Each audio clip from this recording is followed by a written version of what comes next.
Then OpenAI dropped ChatGPT. Within 48 hours, the internet had a new obsession.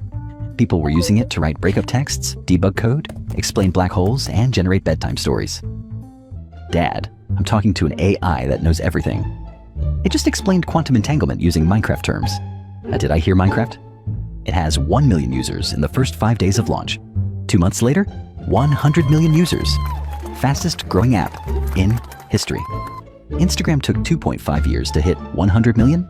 Facebook took 4.5 years. ChatGPT did it in 60 days. And Silicon Valley, absolute panic. Inside Google's headquarters, executives were having a meltdown. We invented this technology. The transformer model? That was us. The research paper has our names on it. Then why is my son using ChatGPT and not Google AI? Because we were too scared to release it. Well, release something now. Call it Bard, Gemini, whatever. Ship it. Google scrambled. They had the tech. They'd had it for years, but they were terrified of what it might say. Of lawsuits? Of bad press? OpenAI had no such fears. They shipped first. And in tech, first mover advantage is everything. Within weeks, Microsoft threw $10 billion at OpenAI, with another $3 billion on standby. Google panic launched Bard, which immediately hallucinated in its first demo. Amazon started dumping billions into Anthropic. We're a dog-walking app, but the route optimization uses machine learning? Say no more. Here's $50 million. Don't you want to see our demo? Shut up and take my money. By mid-2023, if your slide deck mentioned neural networks or large language models, you were basically printing money. Companies with zero revenue, no product, just a team and a Google Doc were raising $100 million rounds. The bubble gave us technological marvels like AI-powered toothbrushes, AI recipe generators, AI dating coaches. One company raised $30 million to build an AI that summarizes potentially other AI outputs. We'd reached peak absurdity. But the real insanity? The GPU shortage? These little computer chips, which look like harmless circuit boards, became more valuable than gold or oil. Nvidia became one of the most valuable companies on Earth. Their CEO, Jensen Huang, started wearing leather jackets to conferences like he was the Mick Jagger of semiconductors, and he kind of was. Renting a single top-tier H100 GPU costs about $3 an hour. Sounds cheap, right? But startups don't need one. They need hundreds. A small startup trying to train just one model might rent a 500-chip cluster.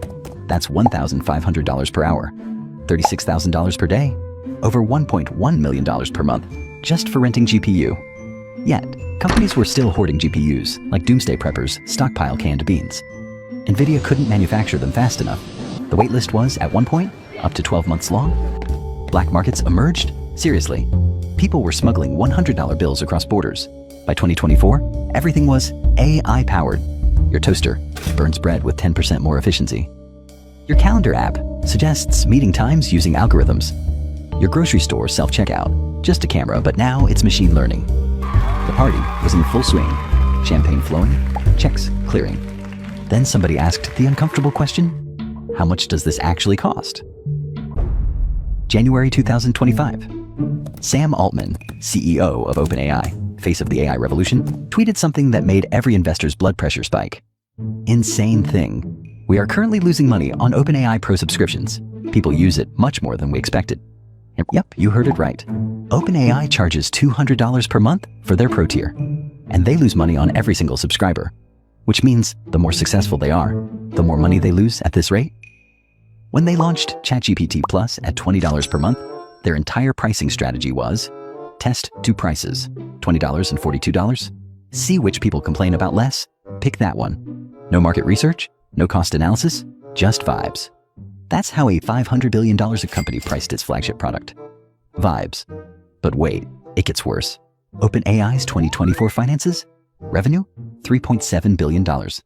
Losses? $5 billion. They didn't just fail to make a profit. They lost more money than they made, by a lot. Now here's where it gets truly insane. Industry forecasts show AI infrastructure will require $6.7 trillion by 2030. Let me break that down. $5.2 trillion directly for AI infrastructure, GPUs, accelerators, power upgrades, cooling, and data center construction, while the remaining $1.5 trillion goes to traditional, non-AI cloud infrastructure. The four largest tech companies alone are expected to spend $350 billion in 2025. 1 year.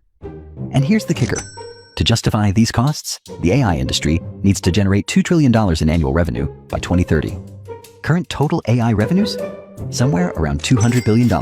That's a 10 times gap. 100 billion? Yup, that's the number. Sam, our projections show us at 20 billion in 2025. You're proposing we hit 100 billion by 2029. It's the necessary growth trajectory? That's not a trajectory, Sam. That's a hockey stick drawn by someone who's never played hockey. Do you know what it costs to even attempt this? 115 billion in cash burn by 2029. When do we become profitable? 2029? Maybe 2030 or 2031? And if revenue doesn't hit $100 billion? If this hockey stick of yours snaps, then we raise more money. From whom? Who is left? Microsoft? Saudi Arabia? A really optimistic pension fund? Plenty of fish in the sea, guys. Since 2021, private investors have pumped hundreds of billions into AI startups. Most of that went to just 10 companies, whose combined valuations swelled by nearly $1 trillion.